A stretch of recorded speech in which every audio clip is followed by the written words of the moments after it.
Hi, this is Edward and welcome dito sa Ask Edward. No? We are in episode 2 at ang question na sasagutin natin ay question from Mark Andres.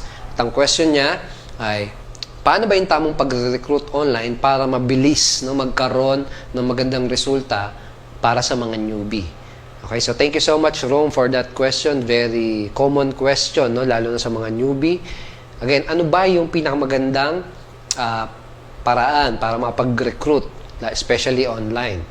So, unang-una, kapag nagsisimula ka pa lang, kapag newbie ka pa lang, most likely na wala ka pa nung necessary skills para makapag-close ng sales ng ikaw lang mag-isa.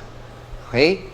Most newbies, wala pa sila nung skills para mag-present, para mag-close ng sales. So, ako personally, ang nare-recommend ko sa mga newbie ay mag-focus lamang sa pag-leverage ng existing offer.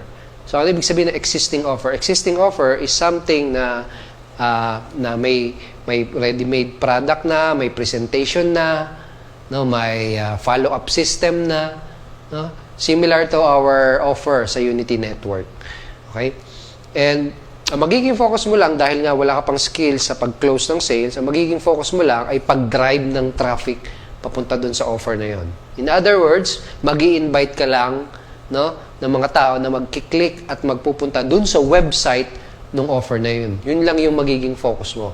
Hindi mo sila i-close, hindi mo sila kakausapin kung newbie ka pa lamang. Okay?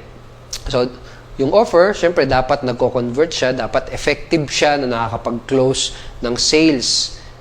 And dapat meron din siyang follow-up system para ikaw, ang focus mo lamang ay pag-drive ng traffic. Okay, so sa simula, ang magiging focus mo ay at least makapag-drive ng at least 30 to 50 unique visitors dun sa iyong offer, dun sa iyong website. Okay, so yun lang magiging focus mo. Every single day, dapat may at least 30 new people ka na napapakitaan ng offer na yon. Okay, 30 new people na napapa-visit doon sa offer mo. Okay, so ikaw, ang magiging pinaka-focus mo lang ay kung paano ka makakapag-drive ng traffic. Okay? Actually, similar din ito sa mga tinuturo sa mga traditional business opportunity, sa mga offline. Sa offline or sa traditional business opportunity, ang tinuturo ng mga coaches, ng mga uplines ay gawin mo lang, mag-invite ka lang dito sa seminar, kami magpe-present, kami kakausap. Invite ka lang, huwag ka mag-explain. And ang reason ay dahil naintindihan nila na yung pag-newbie, kapag newbie ka pa lang, wala ka pa nung skills para pag-close ng sales, para sa tamang pag-present, etc. Kaya ganun yung pinapagawa. And similar din siya sa online. Sa online marketing, kapag newbie ka pa lang, yun lang din muna yung gagawin mo. Focus on driving traffic. Okay? And then kapag natututo ka na paano mag-drive ng traffic, eventually, magsimula ka na mag-generate ng sarili mong leads.